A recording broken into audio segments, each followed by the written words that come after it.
Good afternoon, everyone. We're going to start with the second session titled Towards a New Indo-Pacific Security Architecture, Partnerships in Defense Capacity Building. I leave the floor now to Emilio de Miguel, Ambassador at Large for the Indo-Pacific at the Spanish Ministry of Foreign Affairs, European Union and Cooperation of Spain.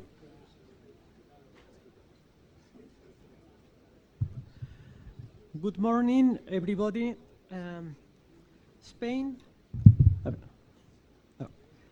has chosen to work within the framework of the EU strategy for the Indo-Pacific, as we believe in the need of European cohesiveness and solidarity in this region if we want to succeed. So my remarks will be founded in this view. I will speak mostly from an European Union perspective. Traditionally, the European Union has been seen as a trading and economic giant, as a political dwarf, and as a security and defense non-entity. The EU strategy wants to change this perspective. One of the 7 priorities fixed by the strategy is security and defense. There is much to speak about this priority, so I will focus simply in 2 items: maritime security and partnerships. Taking into account the mainly maritime nature of this region, the strategy has stressed maritime security. In this respect, we have the valuable experience provided by Atalanta operation, led by Spain. This operation has showed us the interrelatedness of security issues. Maritime security involves also fighting IUU fishing, transnational crime, human trafficking, and, most important, defending the relevance of UNCLOS. A very important part of our strategy is the creation of partnerships and the promotion of multilateralism. The EU wants to join the main security and defense fora in the region, such as the East Asia Summit and the Indian Ocean Naval Symposium. The EU wants also to develop partnerships on security and defense with countries in the region. One of such countries is India. No less than 17 times India is mentioned in the strategy. Spain could not agree more with this. In fact, we agree as we were one of the countries which helped to formulate the EU strategy. Spain has been pushing, both bilaterally and within the EU, for closer relations with India. A proof of it is this forum. Thank you very much to all of you.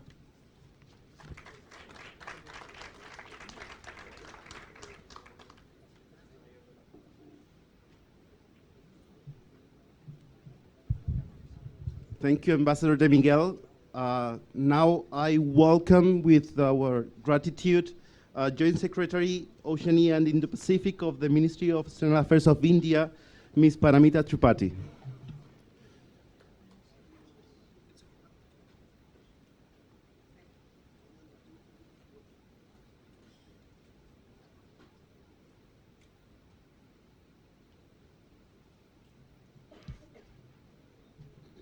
Namaskar. I hope I am audible. A very good morning to all of you. My previous speaker was very brief with his remarks, but I will request your indulgence for slightly longer remarks that I have prepared for you to give you an overview of how India looks at the Indo-Pacific. First, I will try to lay out the significance of the Indo-Pacific region. Second, it's India's own maritime presence and role in the Indo-Pacific. And finally, our vision for the Indo-Pacific and our bilateral and multilateral cooperation.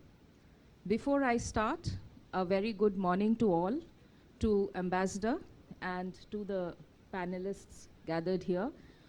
I'm sure you'll be waiting very eagerly to hear the panelists after I conclude.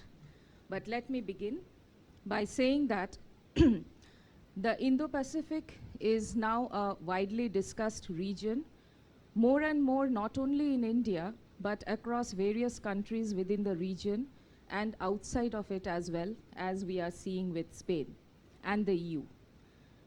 The concept of the Indo-Pacific has gained ground over the last decade. It is readily embraced by many and contested by a few. What is the Indo-Pacific region like? It's a mosaic of diverse cultures, economies, and geopolitical interests. This vast contiguous maritime expanse stretches from the eastern shores of Africa to the western shores of the Americas. It represents not just a geographical realm, but is at the forefront of the strategic landscape of the 21st century. It is a practical outcome and recognition of the changed capabilities, positioning, and attitudes of the United States, which is the central driving factor. The rise of China and the rebalancing that is taking place with the idea of India and several other countries contributing in many ways to a Pacific order, Indo-Pacific order, I should say. Now we come to the question of why the Indo-Pacific is increasingly being recognized as the epicenter of global affairs. It is home to 2/3 of the global population and has the world's largest and fastest growing economies that contribute over 60% of the global GDP. It is thus unquestionably a hub of international trade, innovation, and investment with a future. Its critical role in sustaining the global economy lies in the region's sea lanes passing through, among others, the Straits of Malacca, Hormuz, Bab el-Mandab, and the Suez Canal, which are the arteries of global commerce, carrying significant portions of the world's maritime trade. The Indo-Pacific is also critical for global peace, security, and stability. The region faces serious challenges that range from geopolitical competition and territorial and maritime disputes to climate change and other traditional and non-traditional threats like IUU fishing, trafficking of contraband and humans, and piracy.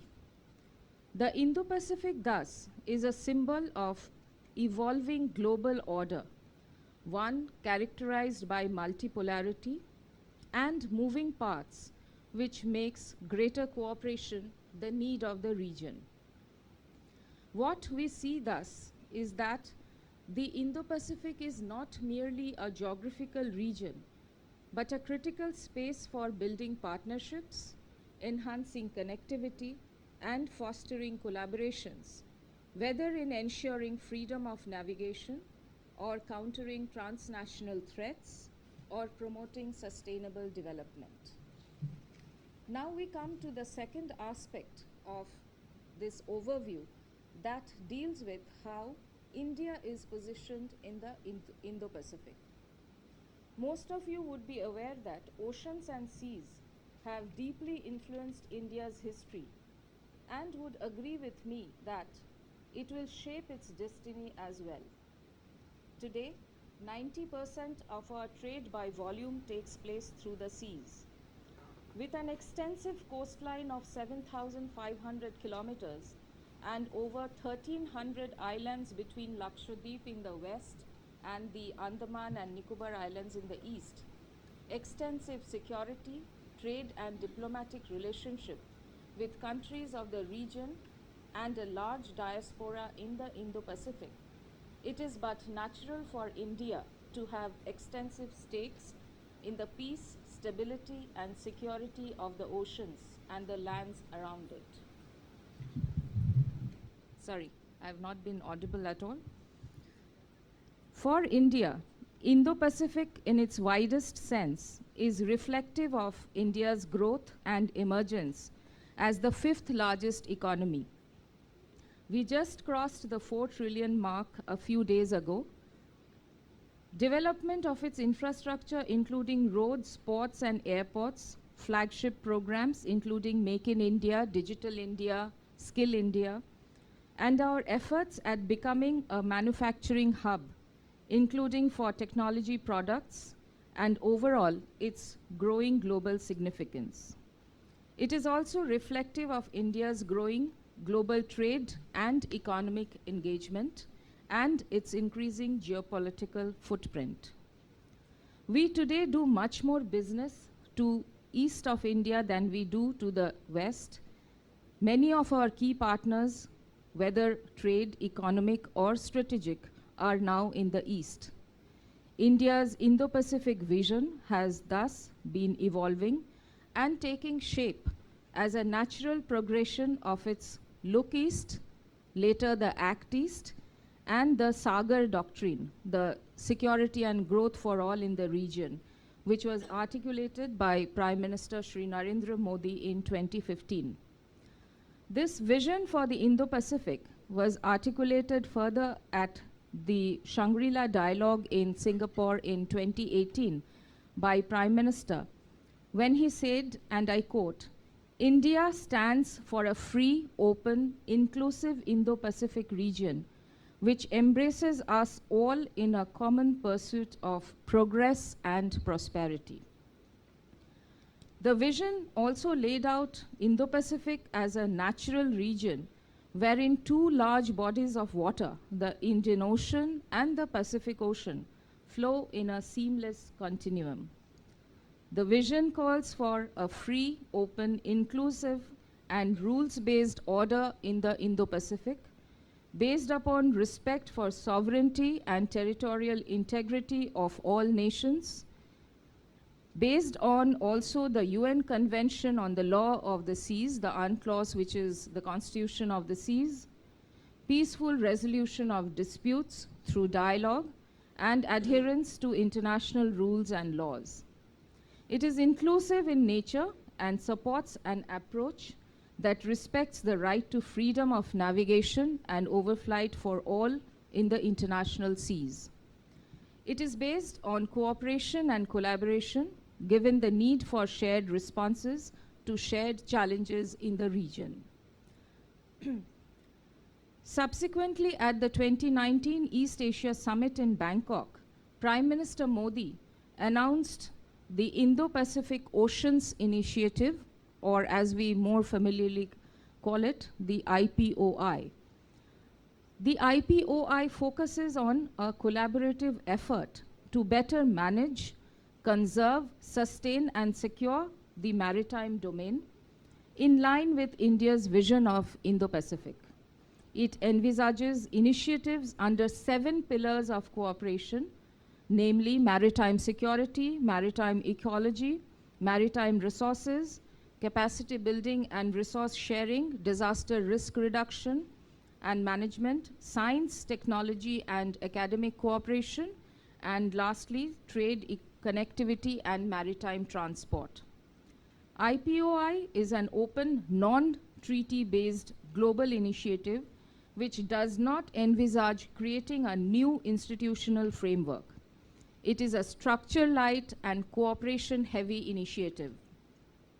IPOI is therefore proposed as an inclusive and open initiative to bring together all nations that share the desire to contribute to the sustenance of the oceans. We are also glad that major countries like the United States of America, Australia, Japan, France, United Kingdom, Indonesia, Singapore, Italy, and Germany have come forward to lead the various pillars of the IPOI. We would be happy to welcome more countries in this initiative. IPOI has synergy with other similar visions and initiatives, such as the Free and Open Indo-Pacific and ASEAN's own outlook on Indo-Pacific, and the recently issued IORA outlook on Indo-Pacific. ASEAN and ASEAN-led mechanisms are envisaged as the primary platforms for the implementation of the IPOI. Our relationship with ASEAN was elevated to a comprehensive strategic partnership last year And earlier this year, we held the first India-ASEAN maritime exercise. When India looks at the Indo-Pacific, Indian Ocean is the first in its line of sight. Last month, India took over the vice chairship of IORA, the Indian Ocean Rim Association, and will take over the chairship after 2 years in 2025. In his address to the Council of Ministers last month, External Affairs Minister Dr. Jaishankar emphasized India's commitment to further strengthen the organization, including its institutional, financial, and legal framework. He reiterated India's role as a first responder and a net security provider.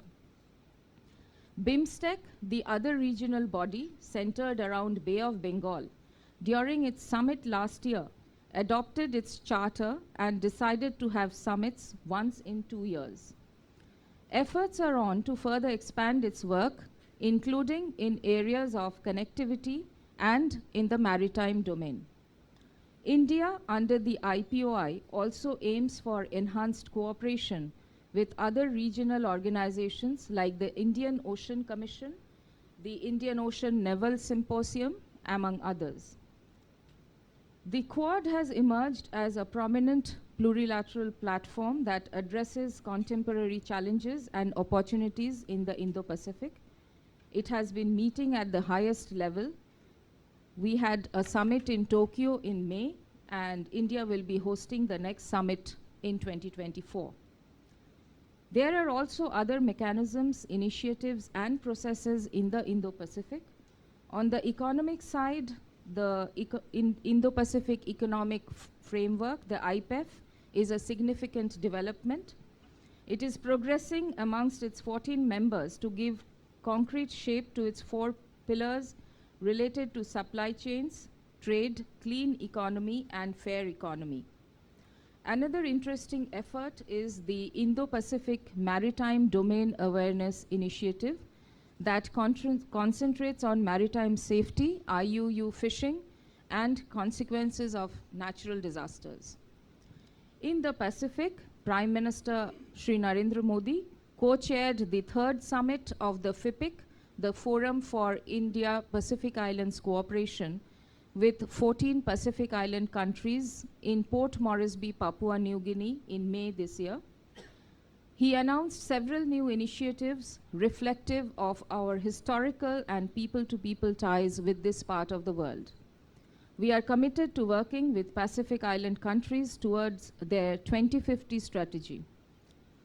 Now, all these regional groupings are also working to develop interconnected linkages among them to strengthen the work that each other is doing.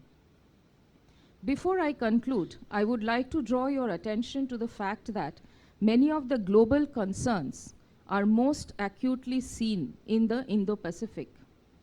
One is how to maintain stability when major changes are taking place. As is often the case, sharp changes in balances of power and interest and influence create risks whose management becomes a very crucial issue. Second is the building of reliable and resilient supply chains and promotion of trust and transparency in the form of trusted providers, trusted sources, and trusted geographies. And third is the over-concentration of production, especially manufacturing. In conclusion, I would like to say that in this interconnected world, the challenges and advancements we face, highlighted by events like the COVID-19 pandemic and conflicts, underscore the importance of global cooperation. India's approach to the Indo-Pacific exemplifies our commitment to collective progress and addressing global challenges, reaffirming our role as a key player in shaping a peaceful, stable, and prosperous world order. Thank you for your attention.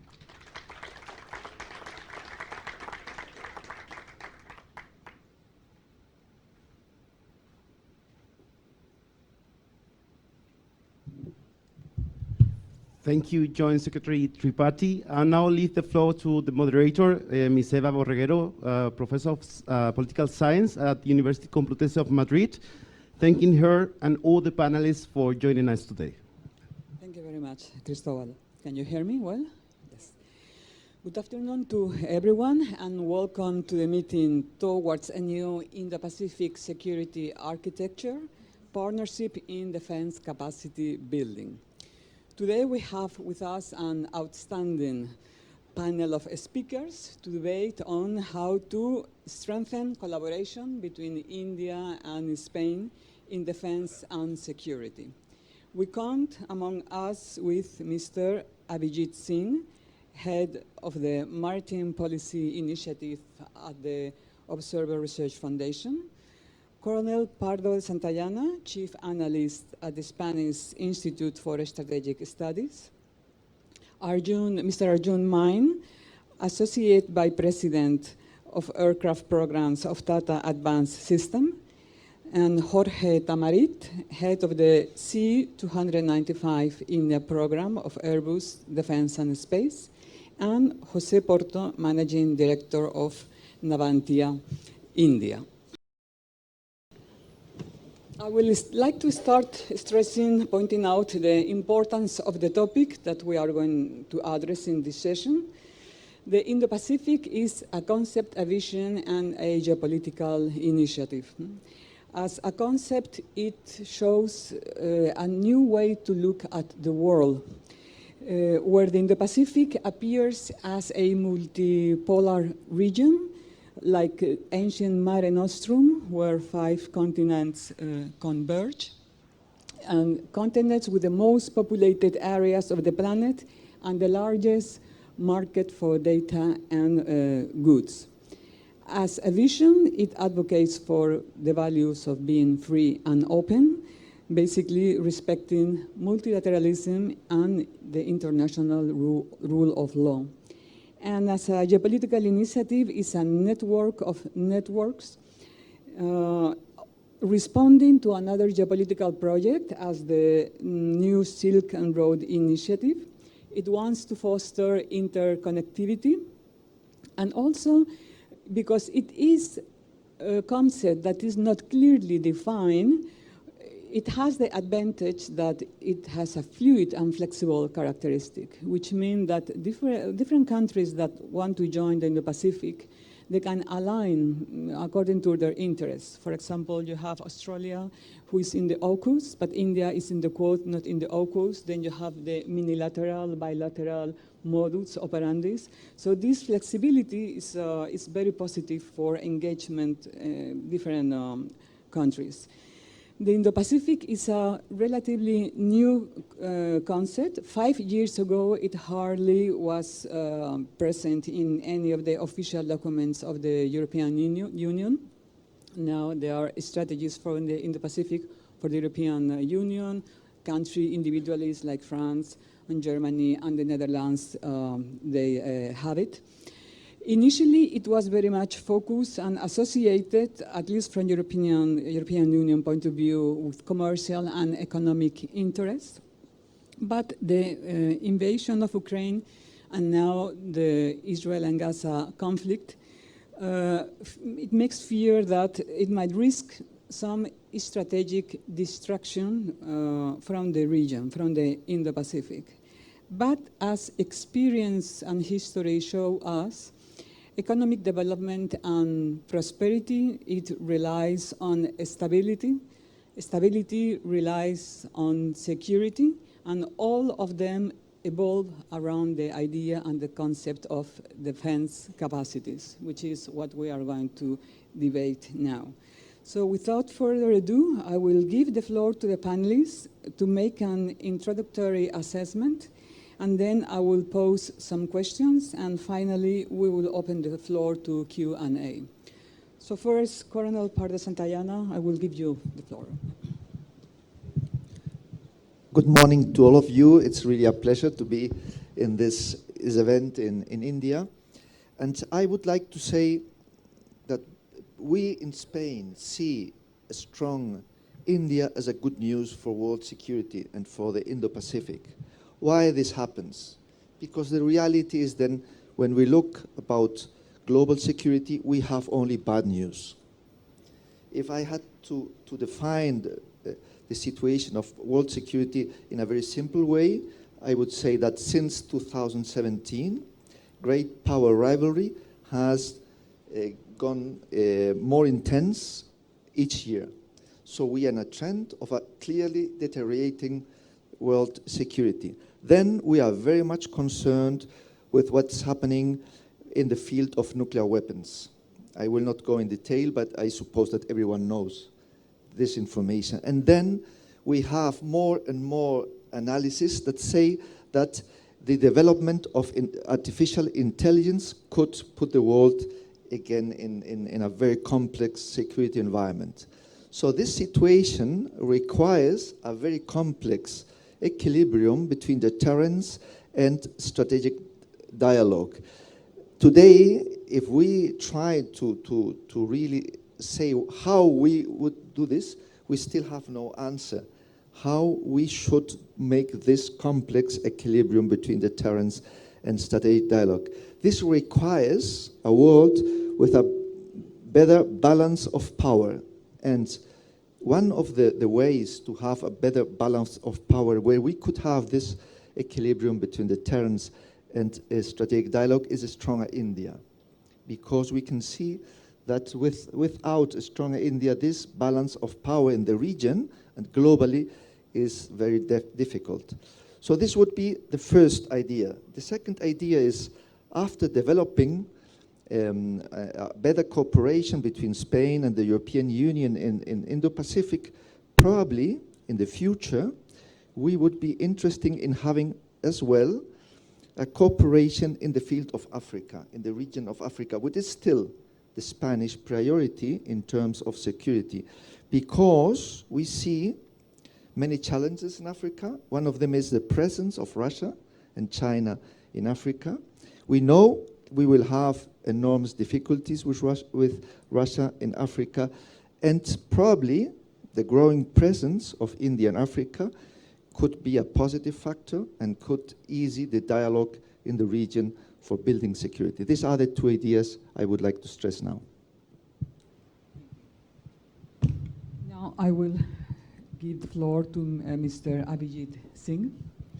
Thank you, Professor. At the outset, let me just say it's a singular honor for me to be here. You know, in the world of think tanks here, at least in New Delhi, we've been dealing with European colleagues, but it's rare for us to do something with our Spanish colleagues. And so I'm very happy to be here to talk to you about our ideas about the Indo-Pacific and India-Spain cooperation. I'm going to start by saying that the release of the EU's Indo-Pacific vision back in 2021 was a turning point of sorts, because up until that time there was generally this view that the EU was a reluctant player at least in the affairs of the Indian Ocean. The EU did deal with the Asia Pacific, which is essentially Southeast Asia, but somehow there was this conception that when it comes to the Indian Ocean, the EU is only interested in the affairs of the Western Indian Ocean, which is really a rim sea for Europe. But that vision has changed things a bit, and that was followed also by a number of countries releasing their own Indo-Pacific visions or strategies. There was Germany, there was France, the Netherlands. And what's now happened is that increasingly there is this impression in India that the EU wants to show that it's a stakeholder in the affairs of the Indo-Pacific, which is a good thing. Now, having dealt with some European countries in the past, for example, with France and with Germany, India knows full well that Europe is reliable and that Europe is trustworthy. But Europe has its own challenges, and Europe, up until at least 2021, was more interested in the affairs of the Western Indian Ocean. If you look at the particular plans that they have followed, for example, it was mentioned the Op Atlanta EU NAVFOR, there is the EU MACE program, EU CAP Somalia program. They were all focused in that region, but they were all very good programs. So the Indian recommendation at that point was that the EU should start to look at, say, expanding the CREMARIO program, which was looking at the security of the sea lanes. So that should be extended way into the Indian Ocean, and that should come all the way up to the Eastern Indian Ocean. Now we see that has happened. So the CREMARIO program has actually been upgraded to a CREMARIO 2 program. With Spain, ever since the announcement of this contract for the C-295 tactical transport aircraft, and the first one has been delivered, there's again a great deal of optimism about Spain doing, about the possibilities for Spain doing much more with us. And there's been some talk in the system that Spain wants to transfer technology to us. And I would say that Spain is actually not such a new player. The fact is that when the Scorpion program was designed back in 2009, the French and the Spanish had collaborated in making that design. So Spain was very much involved. And I do know for a fact that in the previous decade, I think it was 2015, there was a plan for India to buy the LPDs, the Juan Carlos I class. And that somehow went into a limbo. But we were looking at acquiring some of those ships for us. And Navantia and L&T have now put in a bid for the P-75I, which is the follow-on to the Scorpion class submarines. So there's this hope that Spain will be involved and will support the Make in India initiative, which it has undertaken to. It says that we will support Atmanirbhar Bharat and Make in India. And so therefore there's great hope that Spain will, that we will be able to do much more in Spain. In terms of what we can do in the future, I'm just going to highlight 2 or 3 areas. The Indian Ocean is, the Indo-Pacific is certainly one construct, but the challenge of the Indo-Pacific are slightly different from the challenges on the Indian Ocean is slightly different from the Pacific. Indian Ocean is more about non-traditional security, rather than confrontational power politics, which is more prevalent in the Pacific. So on the Indian Ocean side, we need capacity building. So we need to be able to strengthen partners' ability to do maritime domain awareness, to do joint operations, to have a greater sense of training of personnel, HADR, humanitarian assistance and disaster relief. All of these areas are ripe for cooperation. And I think with regard to cooperation with Spain, there's much more that we can do in the area of drones. Drone technology, UAVs, but also UUVs, underwater drones. That's an area where India and Spain can cooperate together. Surveillance technology, radars. India has a program in which it's setting up radar stations in the IOR nations. And we want partners. We want partners that can help us build that capacity. Shallow bottom boats for HADR for some of these countries here. So these are all areas in which India and Spain can cooperate. Are looking at areas other than aerospace.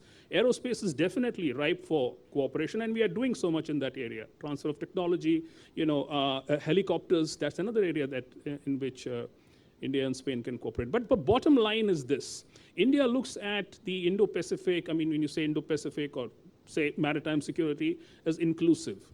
And the reason maritime security is by definition inclusive is because when you're looking at challenges in the global commons, there's nothing that you will be able to do all by yourself. You will have to do it with partners. And so the whole idea of signing up to the Quad, and now that we do Malabar with Malabar exercises with 4 nations, is basically to have that cooperation going. The fact that we did maritime exercises in the Gulf of Guinea, we didn't do it until 2 years back. We were just active off the waters of Somalia, but we went all the way to the Atlantic to do operations with EU navies because we wanted to tell them that you need our help there, we need your help here. And I think that's the way forward. You partner with friends in the areas that they want you to be active in, and then you hope that they will be active in areas that you're that you want them to show greater interest in. So that's what I'm going to say with my opening remarks, but thank you so much for the opportunity to be here. Thank you. Jose Porto?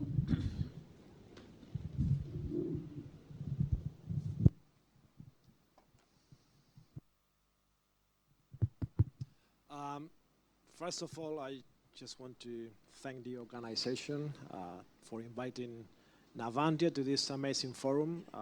It is a beautiful opportunity to initiate key discussions, share and spread ideas, and definitely I'm pretty sure that I'm going to come out from this forum with kind of perception that, India and Spain can achieve great things together. Having said that, I'm going to give the vision of a company. The world is changing. There is no doubt about that. You don't need to be a subject matter expert in geopolitics to realize that there are new key players that will run the world very soon. Actually, this is happening. And this is, of course, affecting how the companies make or must make business.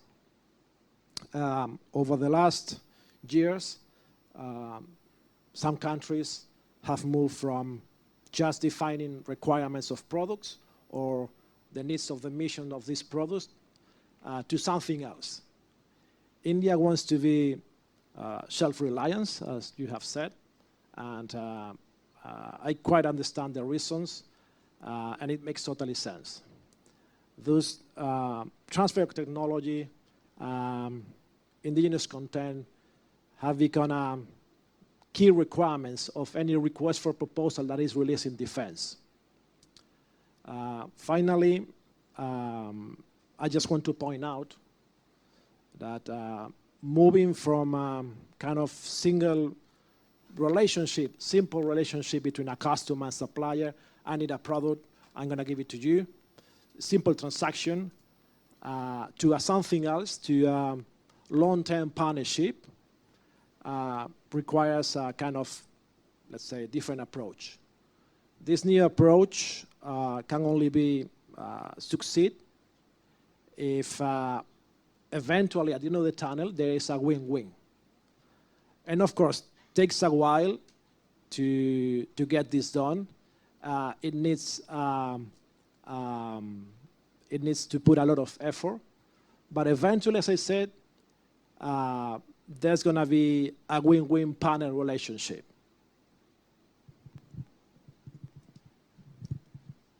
Thank you. And now, Jorge Tamarit. Okay, so good afternoon to you all, and first of all, thank you. I'm really proud and happy for having been invited to this third Spain-India forum, and I feel quite privileged to represent us in this panel and for sharing with you what is Airbus's view and perspective on the C295 India contract, and how is it really a proof of concept of this Spain-India partnerships fostering defense capability building. And I would like to start talking about Airbus, because sometimes for some of you it might be difficult to connect Airbus with Spain and the C295. So Airbus is the largest aerospace and defense company in Europe. It's a 65 billion euros yearly revenues company, which employs 135,000 souls worldwide. We have worldwide presence, but we have deep European roots in 4 main home countries. We have the United Kingdom, France, Germany, and of course, Spain. And then if we shift the focus on the C295 India contract, I'm pretty sure that all of you have flown several times an Airbus product. I'm sure that you can recognize an A320, an A350, or an A380. I'm sure that you have even selected an airline to fly an Airbus product. But many of you may not even know what a C295 is. Okay, so it's a tactical lifter, as it was introduced by you, but if we think on the value of the contract, is a circa 2.5 billion euros deal, which if you compare it with the yearly revenues of Airbus is not really something significant, or is not something you cannot think that the corporate relevance of this contract for Airbus is huge because of this value. It's a deal which involves delivering 56 C295 aircraft. This is the largest order ever for C295 aircraft, but if you compare it with the deals that we backed last year with Tata's Air India or Indigo, which are piling up 750 machines, it's nothing. So what is turning really this contract as something relevant for Airbus and for Spain? If you think of the Make in India policies that which were born back in 2014, and which are intending or fostering creating a state-of-the-art design, manufacturing, and innovation hub in India. This deal is the first contract ever with the private industry for an end-to-end manufacturing of an aircraft. So at the end, it implies a partnership with an Indian company, with Tata, and we have the privilege of having Arjun representing Tata here as well. And it's really the first contract for Airbus which is demonstrating that we are walking the talk when we say that we support that Manir Bharat policies and that we really make in India policies happening. If you also connect it with the growing demand of air traffic in India and the prospects that we have in the future, Airbus' ambition is to become the aerospace and defense partner of choice for India. So this contract is really like a business card. It's a first step in the Indian market. And we are entering into this deal to demonstrate that we are reliable and that, yes, we deliver, and we are India's aerospace and defense partner of choice. Then to connect it really with Spain. Airbus has three different business units. One is Airbus Commercial, which is the most well-known one. We have Airbus Helicopters, and then we have Airbus Defense and Space. Airbus Defense and Space, in terms of revenues, is contributing to circa 20% of the global business of Airbus. But it happens that within Airbus Defense and Space, the center of gravity or the epicenter of the military air systems activity is happening in Spain. In Spain, we are developing and manufacturing military air systems like the A400M, the C295, the multi-role tanker transport, and multiple variation of commercial jets derivatives.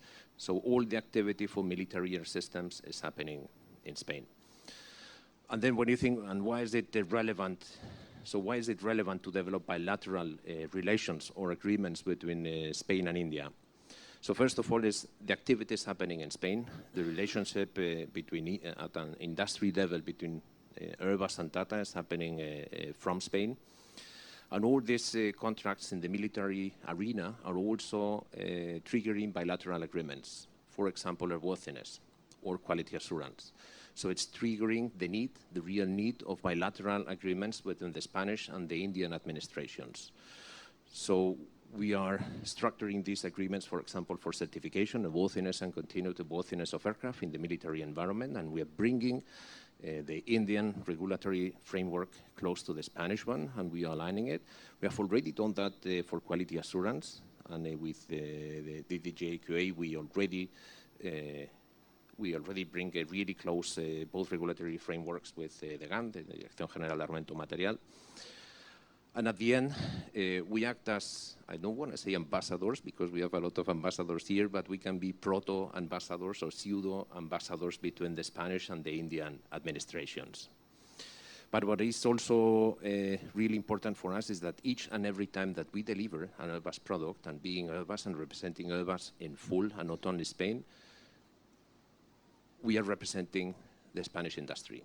When we delivered this first C295 aircraft 10 days in advance, and we were hearing the chief of the Air Force saying, this is the first time that I'm receiving an aircraft on time and even ahead of schedule. We know we are really proud that it has an Airbus tag hanging on it, but we are representing the Spanish national industry.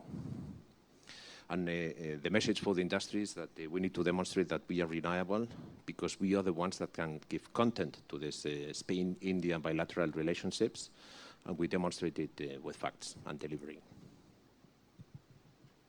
Thank you. And finally, last but not least, Mr. Arjun Mai.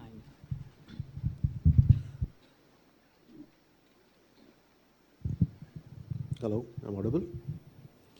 Firstly, good afternoon to everybody present here, and thank you for having me here representing Tata Advanced Systems.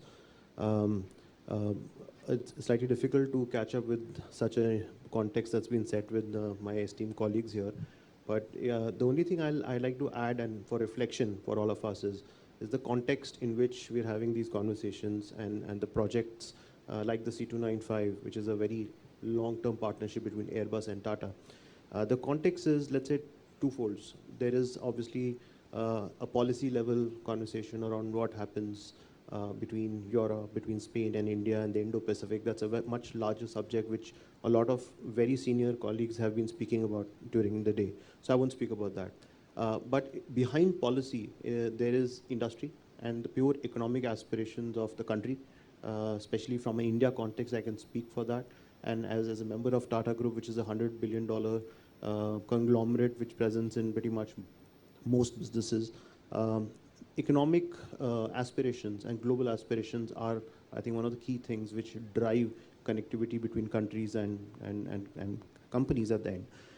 The second context is that, especially in defense, the key partnerships, such as the one to build a military transport aircraft in India, comes out of two things. One, there is a severe security imperative that India has, which obviously everybody understands and knows, with the various the legacy of our neighborhood, as well as the defense infrastructure that we have. There's a lot of focus towards deepening our investments and growth in the security improvements, such as by acquiring aircraft, acquiring ships, other equipment as well. So that is one. But if you couple it with how do you achieve self-reliance and so on, then you have to marry the two, that the economic growth of the country and by industrial growth should be capable of managing and delivering defense security to the country. And this is coming purely from a Tata perspective and an India perspective that I see this. Now, that is a context which we sit from an industry perspective.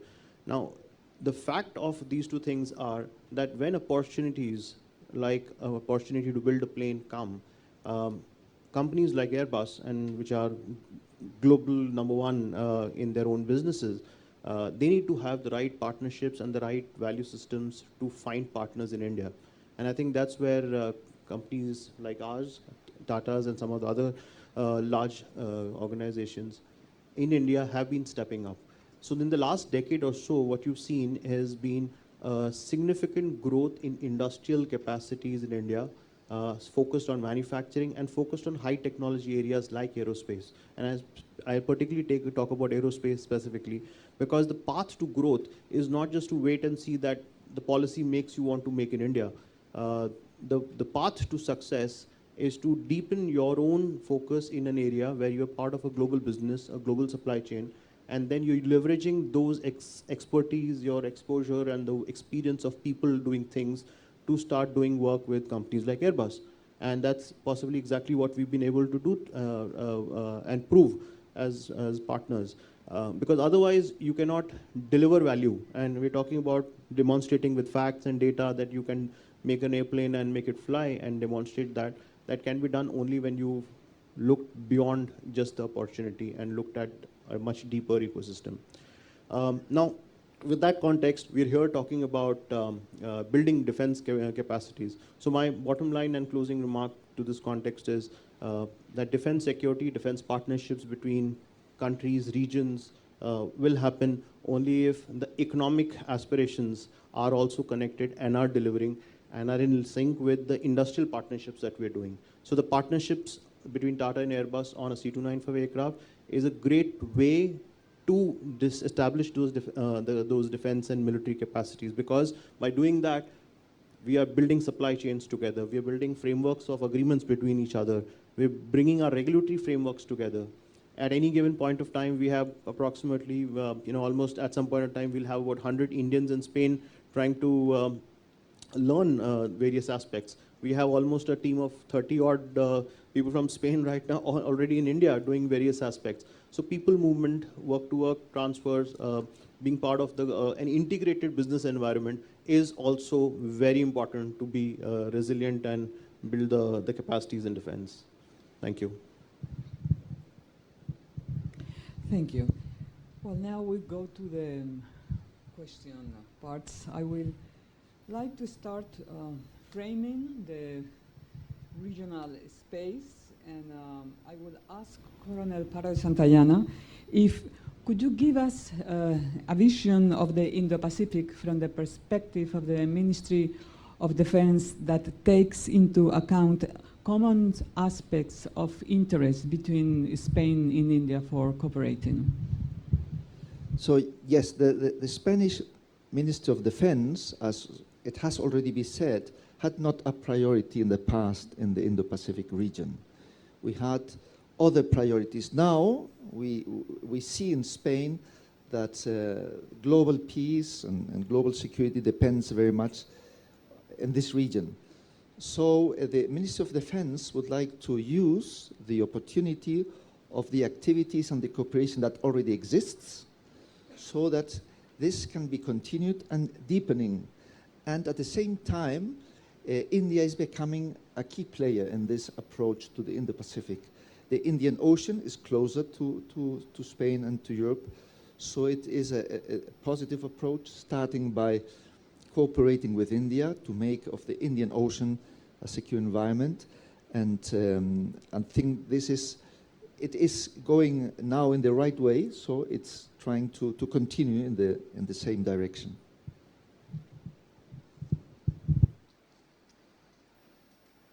Okay, Mr. Abid Singh, I would like to ask you the same question, but from your perspective as a leading analyst at ORF.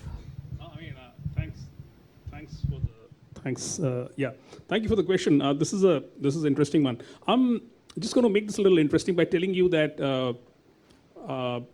there is an African concept which came up during a discussion recently. It's a African humanist philosophy, and the philosophy goes by the name of Ubuntu. It's a Zulu word. It means I am because we are. It says give humanity to others. So I exist because we exist. And it basically means that we are a community. And there is a sense of collectiveness, a sense of camaraderie in this community. And I would argue that the Indo-Pacific, in the way it was actually conceived, or originally conceived, was very much Ubuntu. It was about all of us pitching in. It was about our collective need for security, but it was also about our collective aspirations. And so therefore, if you go back to Prime Minister Modi's speech in the Shangri-La Dialogue, where he actually laid out the essential outline of India's vision of the Indo-Pacific, he said that this is not a club, it's not a clique, this is completely inclusive. And it's about stakeholdership. But the important part is this: anyone that's willing to play by the rules is part of this club. So if you're not willing to play by the rules, then probably we will not consider you to be part of this club. And my reference clearly is to nations in the Pacific. China is one that seems to have its own idea of power projection, of domination. So if you are that entity that does not want to be part of the group, well, it's going to be hard for you to play the game with us or be part of this community. So in that sense, I am completely in agreement with what Colonel Santayana brought out, that there is a balance of power element to the Indo-Pacific. There is a competitive element to the Indo-Pacific, even though it is in its very conception Ubuntu. It is about collective security. It's about our collective needs, our collective aspirations. So when we work together, we look to leverage of each other's strengths. And India has realized that it needs partners that can help it deliver security, be a security provider, be a development provider. And for that, we have our Quad partners. Some countries in Southeast Asia are willing to, but they have a very busy littoral themselves, so they're very busy in that part of the world. But what we want is partners to help us with security in the Indian Ocean. And we can think of no better partner than or partners than the Europeans, because we've in the past had an experience, as I said, of working with them. They've shown themselves to be reliable, they are trustworthy, they deliver, and they deliver on time, and they do what they promise. And Spain, I would say, is definitely ripe as a partner. I think we can take our partnership forward. I highlighted certain areas. So, but we've got to be aware of the fact, or seized of the reality, that we've got to be delivered to the needs of the region.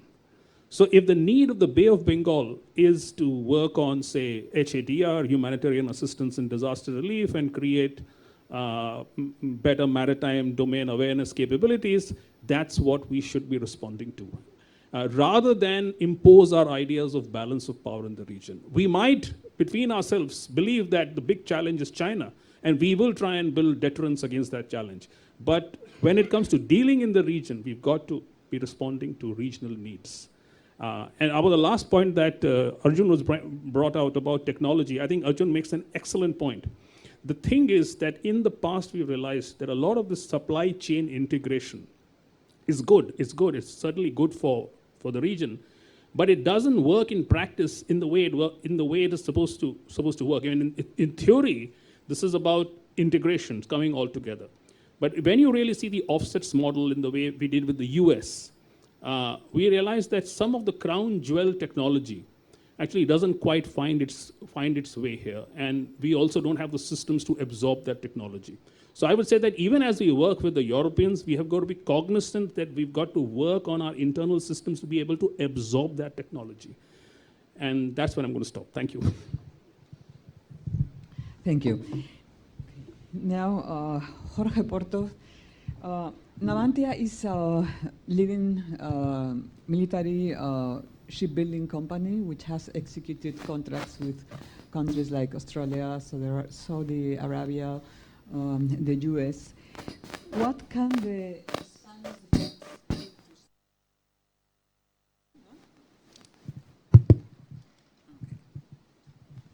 Yes. What can the Spanish defense industry offer India in line with its interests in defense building capacity? Thanks for the question. I can only talk about our own experience. I know that it's pretty similar to across other Spanish companies, though. Navantia, let's put it this way, Navantia has walked the path. Actually, we are still walking the path because it never ends. The same path that now some companies in India, many companies in India are walking through. They want to be self-reliant. This is a very long journey. It takes a lot. It needs to put a lot of effort, as I said. And of course, you need a kind of partner that guides you through this path, so that at the end of the day, you become partners, both together. There is no kind of key formula that suits every single particular case. That's why I always say that flexibility is the starting point. And this is a kind of behavior that I have to say I found in India. In Spain and in India, I do believe that we are able to come up with imaginative solution for any complex problem that we have to face. As I said, there is no key formula, so I'm going to give some examples. As you said, over the last 15 years, we have transferred the knowledge, and we have some case of success, particularly in Australia, recently Saudi Arabia. In Australia, we have established a company that currently are run by locals. We are building the engineering capability of the country so that they can design warships. Actually, they are now currently designing ships. They are after tenders for the for the Australian Navy. And they have become a kind of center of excellence of sustainment for the whole company. So this is a kind of return that we got, transferring our know-how and know-why over the last 15 years. And I just want to end with one of the most amazing examples that I found in my company. At the end of the last century, we started the design and the construction of the A100 class frigates for the Spanish Navy. It was a huge effort. It was a break-even point for Navantia because in the past, we essentially built warships and submarines based on French designers. At this stage, it was decided to try to be self-reliant, and we got some support during the early stages from a US company, right? So 20 years later, we were working collectively with the same US company in a tender for the US Navy. So that's amazing, right? The systems are complex, and are more difficult, so you need partners. And sharing the know-how and sharing the know-why, at the end of the day, will have benefits for you, because you cannot cover 100% of the spectrum.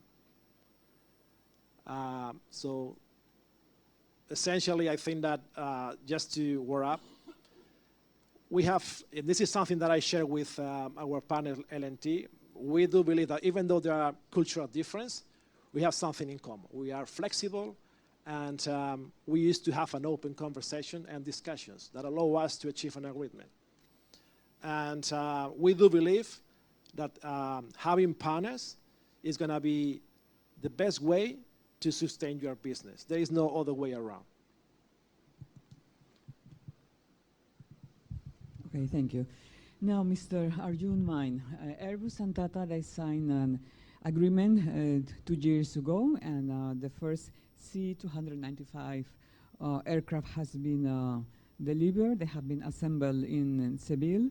And I would like to ask you, I would like you to highlight from your experience, how has been the process from negotiation to the signing of agreements to the production of the aircraft, in order to have a better knowledge on how collaboration between an Indian and a Spanish company has been going on, what has been the positive aspects, the difficulties that have been overcome.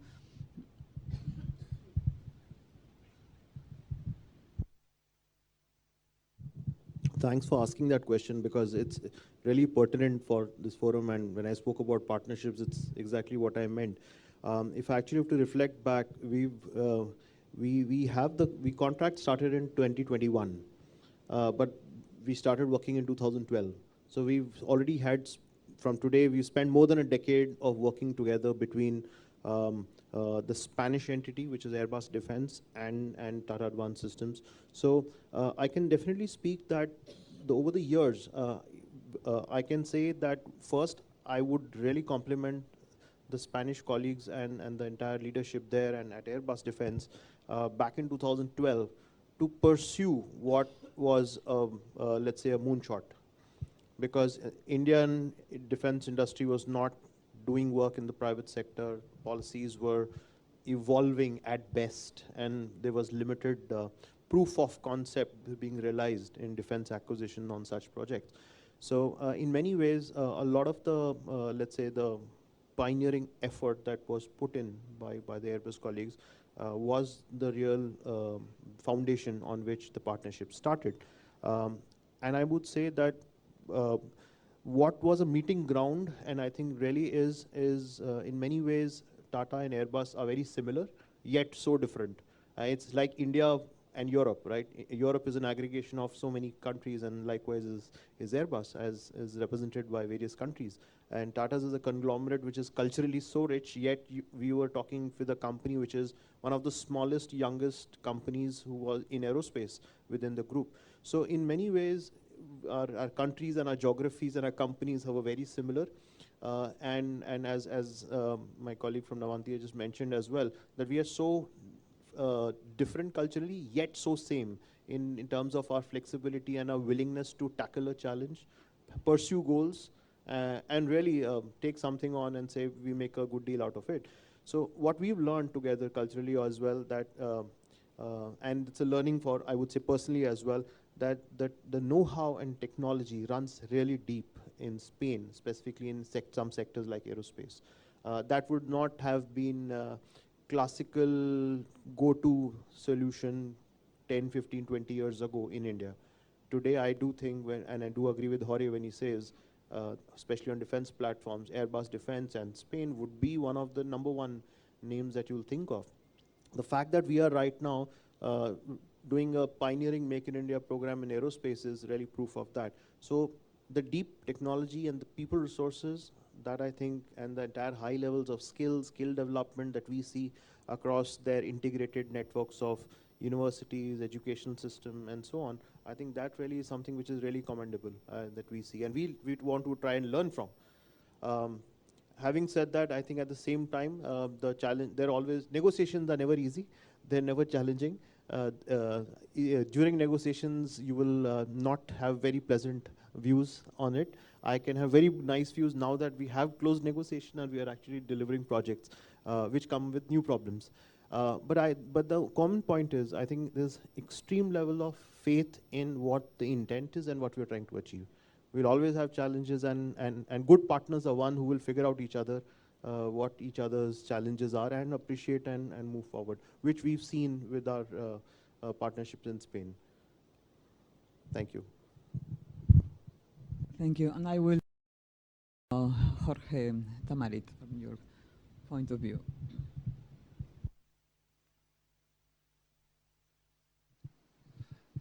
After what Arjun said, I'm always cracking jokes saying that it will take us less time to deliver than to negotiate the deal.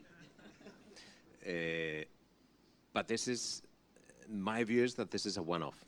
We invested a lot of time and energy into shaping an overall strategy which is looking really much farther than just this deal for 56 aircraft. And when you see the regulatory framework in India as well, the defense acquisition policy is evolving.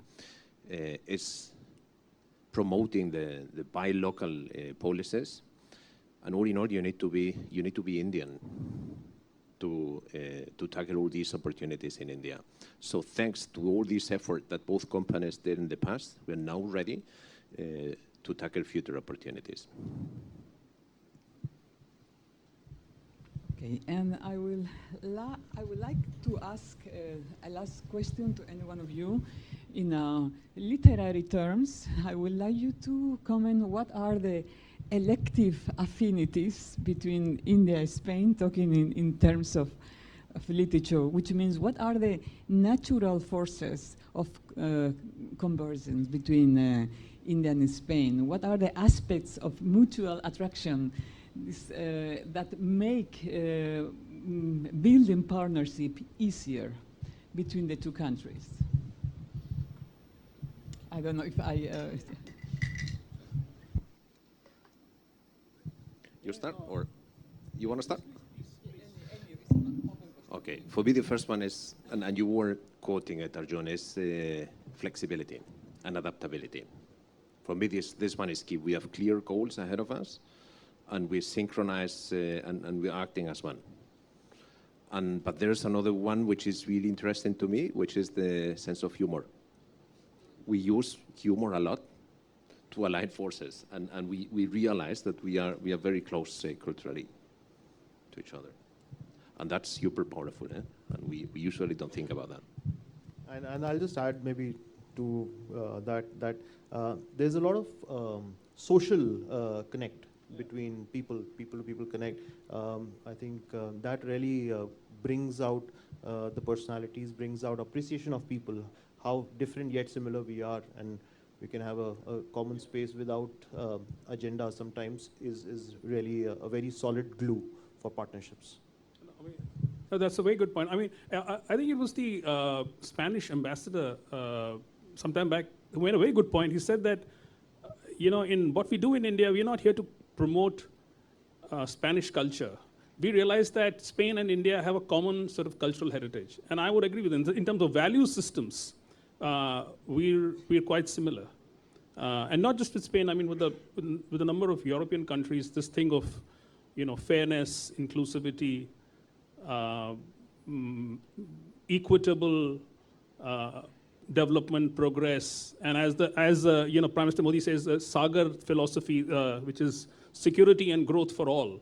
I mean, we believe in these basic principles, and I think that that because we're value-wise and culturally so similar, we find it easier to talk to each other, understand each other's aspirations, are the challenges that we face sometimes, together. For example, in terms of maritime security, I will say that it was an ongoing conversation for a long time of whether India should be involved in Gulf of Guinea security, and it operationally didn't make any sense for India because it's too far off, and we actually don't quite have the capacity also to be present in that part of the world. But because we empathize now with our of course African, but also European friends, and we realize that Europe is willing to invest in our security here. So I think it was like an obligation. So there is this in friendships, in alliances, in close partnerships, there is this aspect of empathizing with your friend, and I think that is something that we are beginning to see with Europe and with Spain. Thanks. Thank you.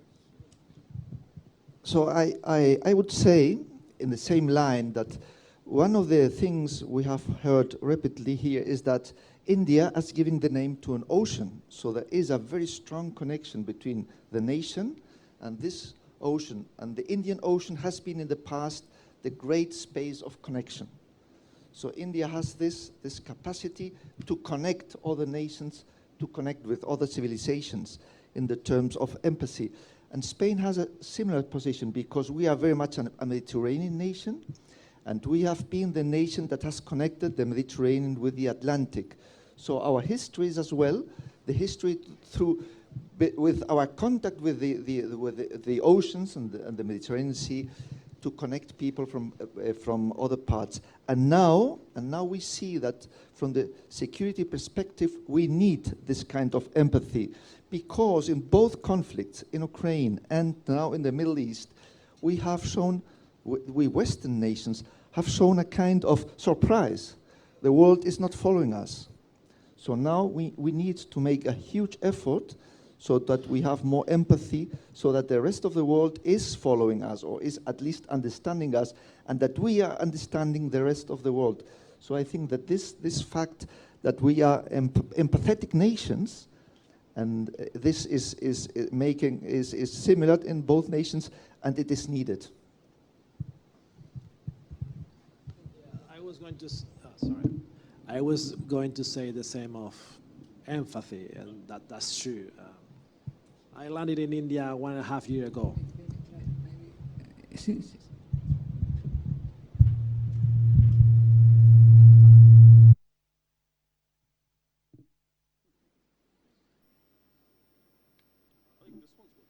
So, check.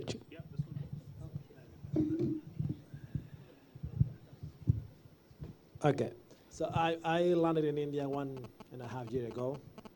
After previously I spent good 5 years in Australia, but let's say that I found more difference there than here in terms of behavior, and that's why I do believe that when we have to face challenges, the best partner that you can have is one that has the same approach for their life.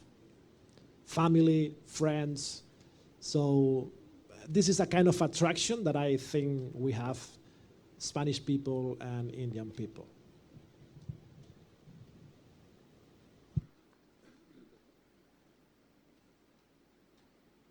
Okay, thank you very much. We have run out of time. I don't know, maybe we could have some 5 minutes of questions. Not much, because we already are 10 minutes past, but if there is among the public some questions, please.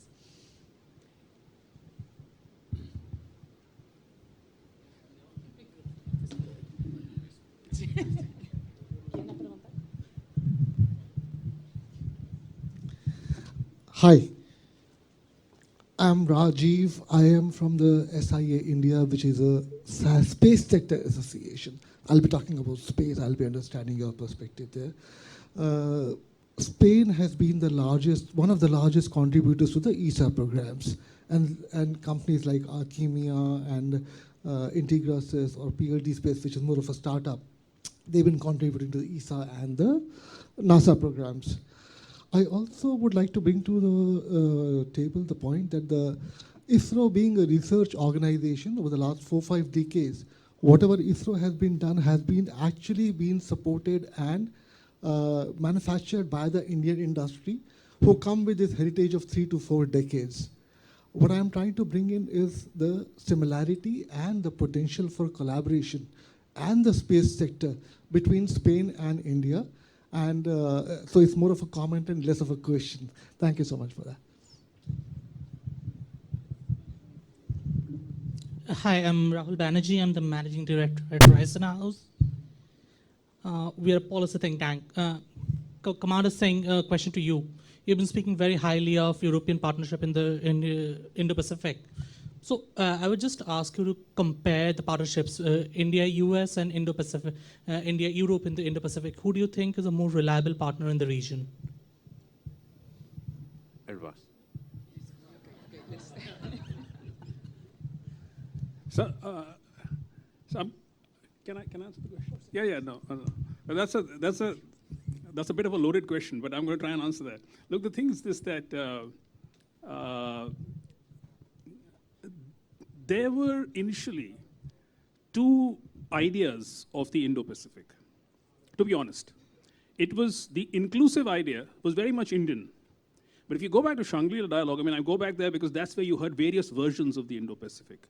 That was the Trump administration. What we heard from them was a more confrontational interpretation of, and I contrast that with the Indian view, which is a conciliatory view, to say that, we are all in this together and, we are all stakeholders. The US was pointing to something else. It was saying that there are red lines, particularly in the South China Sea, in the East China Sea, and Taiwan. And those red lines are being constantly crossed. Now, regardless of this recent meeting between President Xi and President Biden, I would say that those differences between the US and China remain. And their posture in the Indo-Pacific leans more towards the confrontation side than it leans towards the conciliatory side. On our side, I would say that the imperative has changed after the confrontation in Ladakh. We were, back in 2018, Ladakh hadn't happened. We were all for, stakeholdership and all of that. After this, we realized that there is an element of competition, there is an element of confrontation in the Indo-Pacific, that we've got to build deterrence against China, to be very honest. And we are going ahead to build that deterrence. So in that regard, we are more aligned with the US.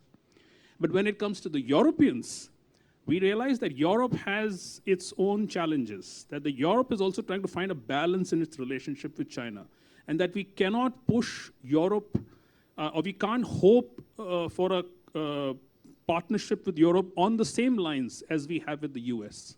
With the US, it is qualitatively going to be different. It's certainly going to be more focused on China. With the Quad, it's certainly going to be focused more on China. With Europe, what we are looking to do is to build capacity in the Indian Ocean region to deal with non-traditional security challenges. And that brings me to the point that Foreign Minister Jaishankar made some time back, that look, in the Indo-Pacific, there are different lines of efforts. The Quad is one line of effort. The Indo-Pacific Oceans Initiative that the Joint Secretary spoke about some time ago is another line of effort. That's again for non-traditional security. But that's in the Indo-Pacific region, more in the Pacific than in the Indian Ocean. I think with the Europeans, we think that they can contribute to having a more secure, safe and secure environment, and that we need a partnership with them. So I think that's going to be the conceptual difference in the way we align with our different partners. It doesn't mean that one view is better than the other. I think the final view on this is that what we finally come around to is a consociational model, which basically means we are willing to work with parties that are adversarial to us if they are willing to meet certain standards. So if there are areas in which the Chinese are, are willing to play a fair game, we like climate change and other areas, we should be happy to work with them. But in the other areas that are more fraught, I think we're not going to work with them. But Europe, I just told you what's the imperative there.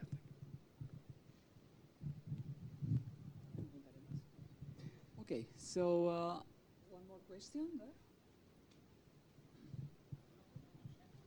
And this is the last question. Good afternoon, everyone. I'm Deepak Sharma, a student at University of Delhi. My question is regarding the militarization of assets in the Indo-Pacific region by some countries like China, for specific. Recently, they have launched their third aircraft carrier, Fujian, and they are trying to build blue water navy capability for quite some time. They are leveraging their economic projects like BRI, Belt and Road Initiative, to enhance their navy's capability in the region. They are for leasing ports in Sri Lanka, to building bases in Djibouti. So how can India and EU tackle this challenge?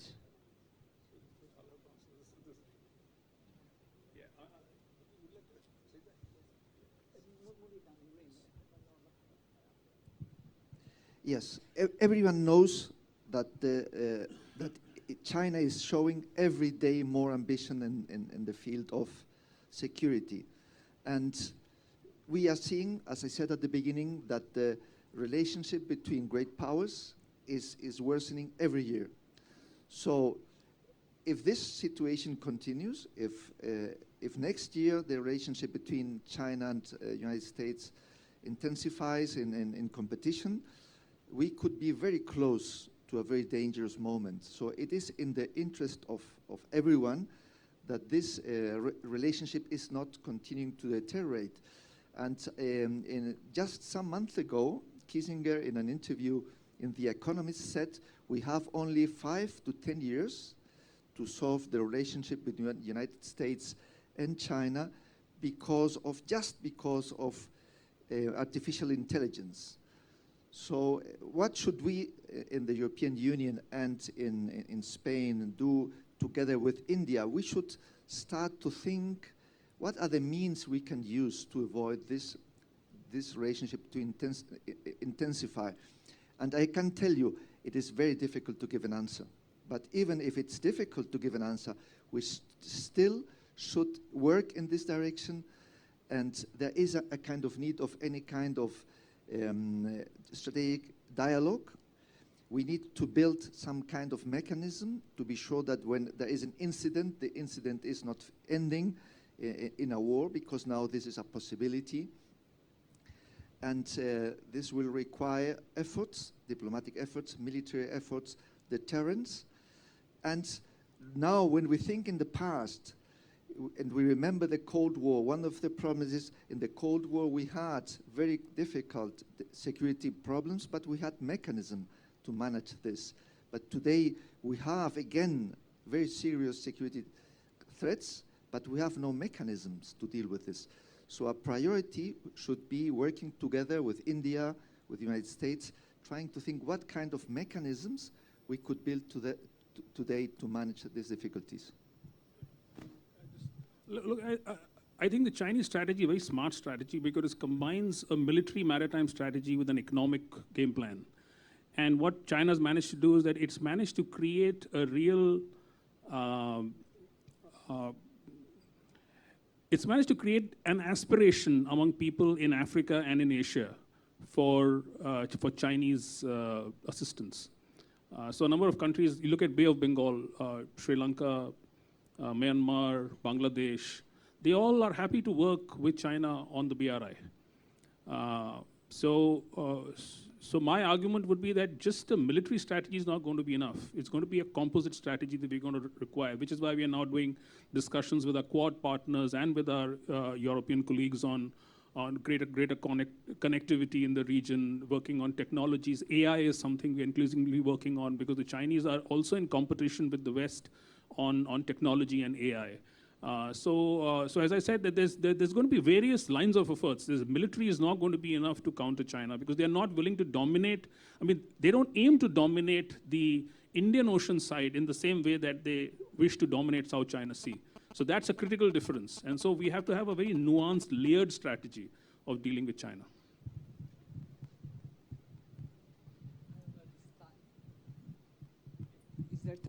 Another question? Berta?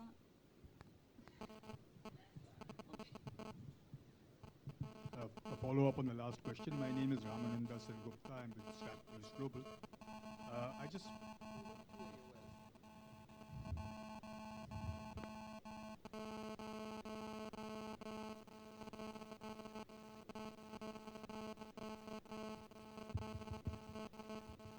Can you hear me now?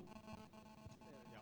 My name is Ramananda Gupta. I'm with Stratnews Global, which is a website that we run. Is this better? Yeah. Okay, maybe the mic was built the wrong way. My name is Ramananda Gupta. I work with a website called Stratnews Global. I have a quick question which follows up on the last question. We are talking about the new Indo-Pacific security architecture.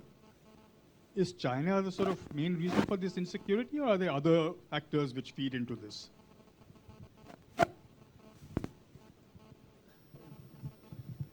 Now, well, China is certainly one factor in the Indo-Pacific. I mean, there are reasons why people say that the Indo-Pacific is a containment strategy, which it is not. The Indo-Pacific is not a containment, not a China-contained strategy.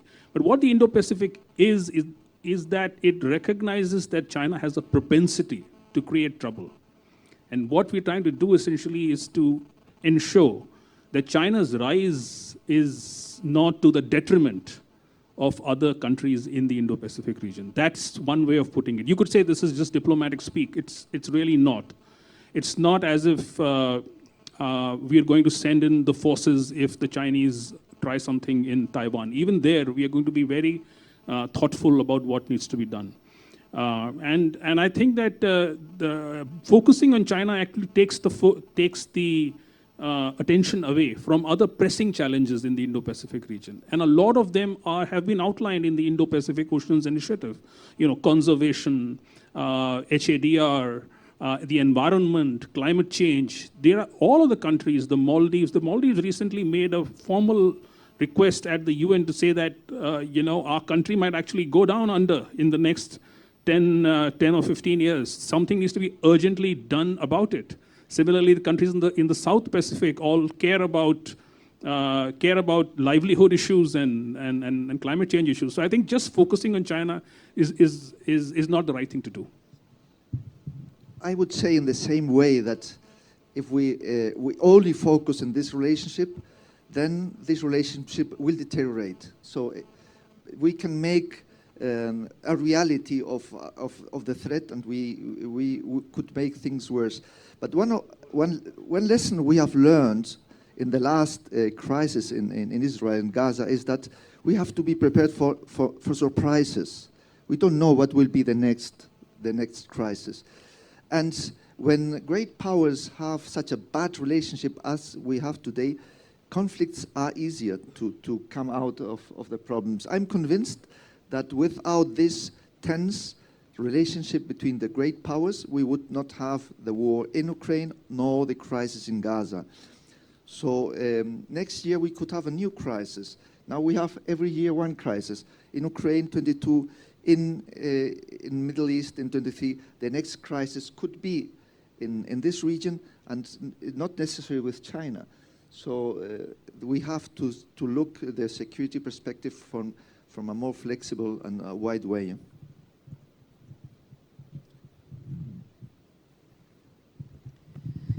Okay, thank you. Yes, we are in an era of black swans, and there could be more. So thank you very much, all of you, all the panelists, for this fruitful and productive session. I think that there are many ideas that can be starting points for future debates, and I hope that we can continue on them. Thank you, all of you, for being here. Thank you, everyone. Now a lunch networking session will be offered right outside the auditorium. We request everyone to try to be back by 1:50 p.m., some half an hour, 35 minutes break, and we can start over. Thank you.